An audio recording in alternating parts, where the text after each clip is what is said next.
Hello, welcome back. Today, I thought we'd talk a little bit about lucid dreaming because I'm trying to get more into it.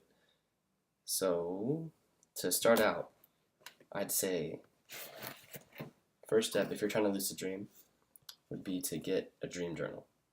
This is my first one. I filled it out. Uh, lots of stuff in here. Like some of them are kind of short, but yeah. So that's the first one. This is the one I'm on right now. Trying to get back into it, so I haven't really been recording my dreams recently. The more you do it, the easier it gets, because most people when they start out, including me, thought that they couldn't dream or they just didn't every night, but you do every night, like 5 times a night. And the more you do it, the more you remember, the easier they are to remember. And it becomes more natural. So yeah, you gotta get a dream journal. That's pretty much it.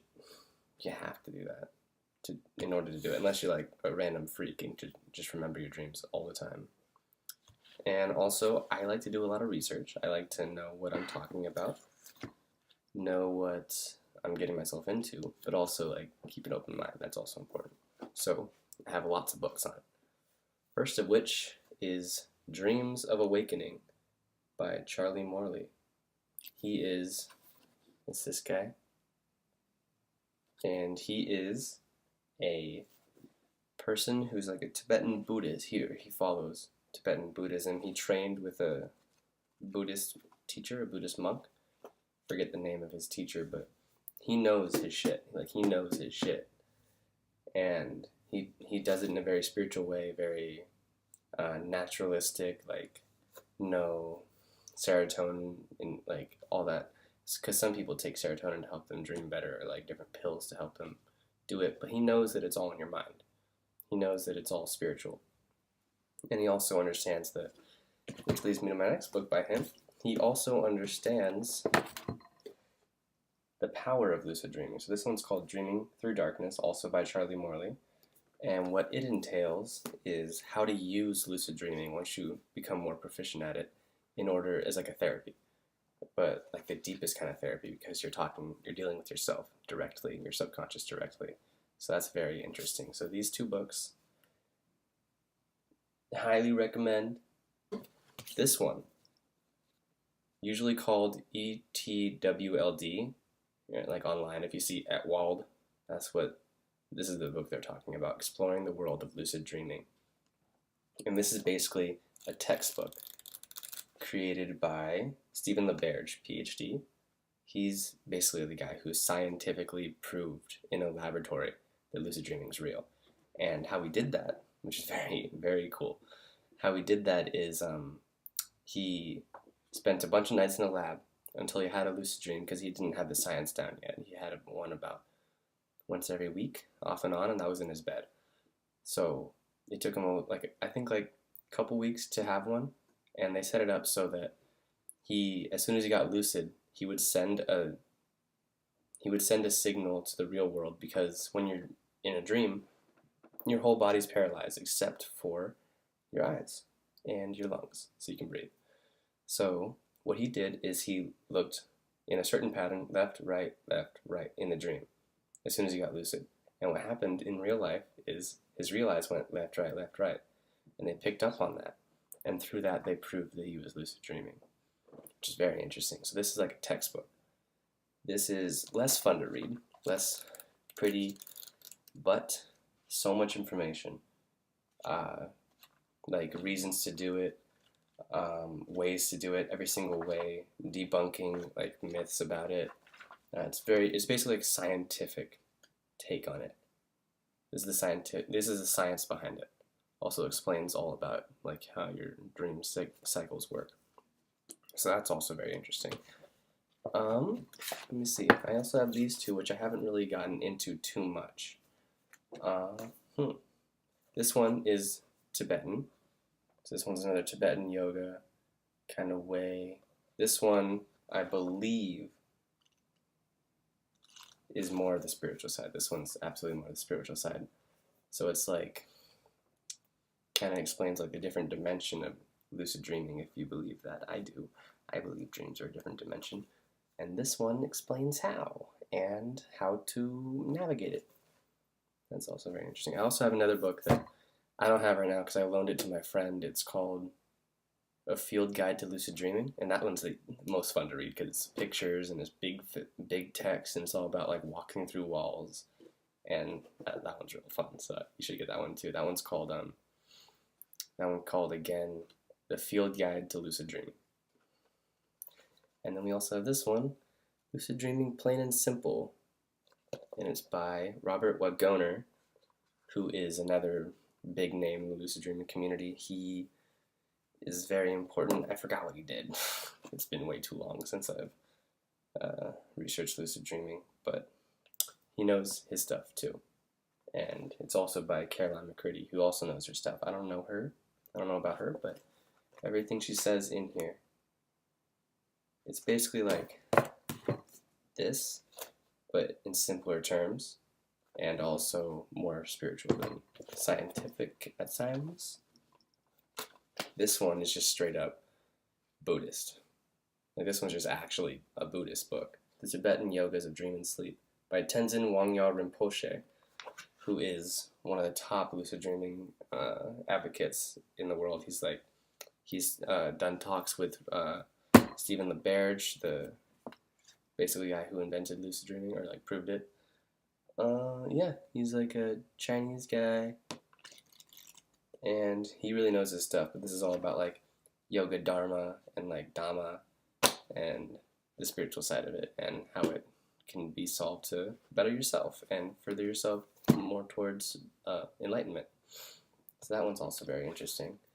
And my last one that I have with me today, The Art of Dreaming by Carlos Castaneda. He also created the Teachers of John Juan. If you guys know Carlos Castaneda, you know how insane his books are, insane his stories are. They're just otherworldly. Like, it's ridiculous. This is all about how this guy started lucid dreaming, and he had this leader, and then he started going to a different dimension and being able to spend more time there, and then he could start spending like weeks at a time there if he wanted, and then he started going into like this other dimension with like all these other beings, and this one's very fun to read. Definitely very fun, very interesting, very, very reality bending if you can handle it. It does kind of challenge everything we know to be real, which I think is insane. It's amazing. It's a great book. So yeah, those are the books I have. Get a dream journal. That's number one. Also, if you like Reddit, I never used Reddit before. But I went on to, I think it's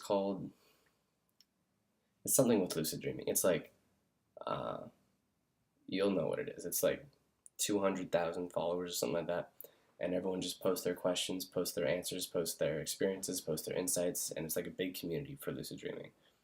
There's no astral projection allowed there, so you know that it's lucid dreaming. So that I would also recommend that Reddit lucid dreaming forum. I don't remember what it's called. That's also important to make sure you have like a good network because this is kind of outlandish stuff, you know. Not many people in society are gonna fully agree with you, so it's nice to have that support network. That's also very important. And then, let me see. When I went through my lucid dreaming phase, it was just over summer last summer. I fell in love with it. Like, I obsessed over it. I had this whole routine where I'd go to bed, meditate.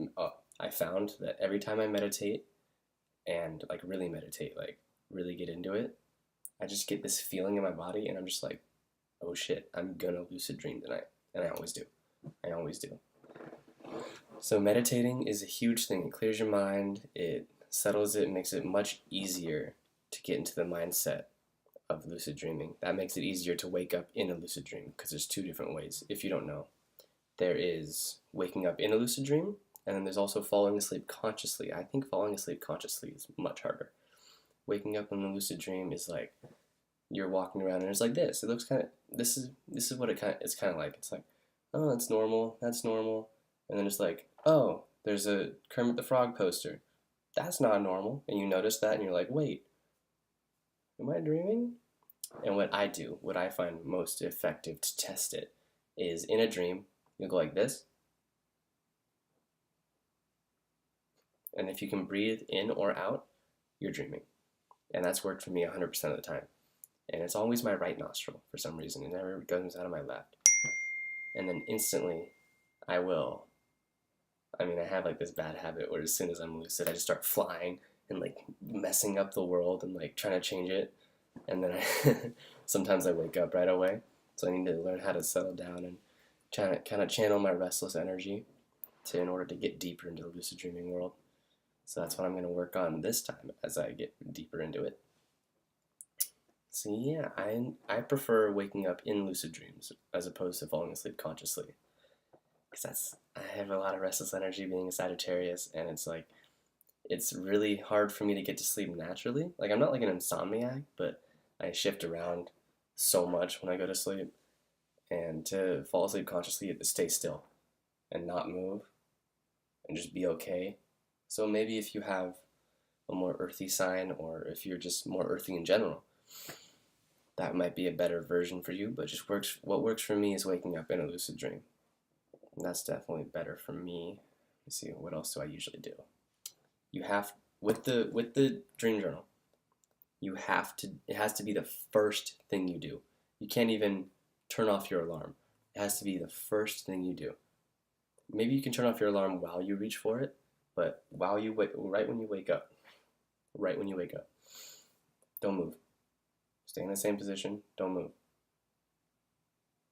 And just think, where was I? And you'll just be like, you'll have this memory. At least I do. I usually have this memory where it's like, oh, I was just doing this. Wait, I wasn't riding a dinosaur. And then it's just like, oh yeah, that was a dream. And then it starts going like, it's like a little bit, and it just goes bigger and bigger. And while that process is getting bigger and bigger, you're writing. And also try not to write like a lot. Try to get the main points and then details if you can, but main points, just because in the beginning it's hard, and also in the beginning you don't really want to, because it's kind of boring to like write it down. At least for me, it was boring to write it down, because in the beginning it's just like, it doesn't feel real. It feels like a dream still. Once you get more and more into it and start lucid dreaming, then it starts feeling real, and you're like, oh, I'm actually writing like what really happened. So that's what I expect. That's what I suggest in the beginning, to like write big ideas, and then kind of like little details here and there, but don't push yourself super hard, because then you'll just give up. So yeah, it has to be the first thing you do when you wake up. Absolutely. You can't move, stay in the same position, because your body has like memory, and it will remember where, or like if you're in the same position. Sometimes if you don't remember anything, you can shift positions and see if you remember anything there, and I feel like you had the dream there. That usually works. Also, it's really annoying to write them in the middle of the night, because you wake up multiple times after your REM cycles, and that's usually when you wake out of a dream. And it's like dark, you don't want to turn the lights on and then have to like fall back asleep again. So what I do is I just like kind of guess where I haven't written before, and like write it, and just write like words or signals, little keywords that'll let me write it in the morning. So that's what I do in the morning. That makes it a lot easier. It makes it, I can just fall right back asleep. It's a lot nicer. Another big thing is your sleep schedule. If it's on a more, it's not impossible to lucid dream with a irregular schedule, but if you're on like a constant schedule, which is hard for me because I don't like schedules, but if you're on a constant schedule, it's a lot easier. Your brain gets more used to it. You start waking up at the same times, and you start getting more and more into it, and then it just becomes easier to lucid dream. Yeah, I think that's all I have to talk about for lucid dreaming. Let me know if you have any questions that I can answer. I probably know more, I'm just not thinking about it. But yeah, that's lucid dreaming, and I hope to continue and help you guys on my path, because I'm going to continue lucid dreaming and see. I'll share my experiences more. I have a lot of them so far, and they're all pretty trippy. So, yeah, have a good time.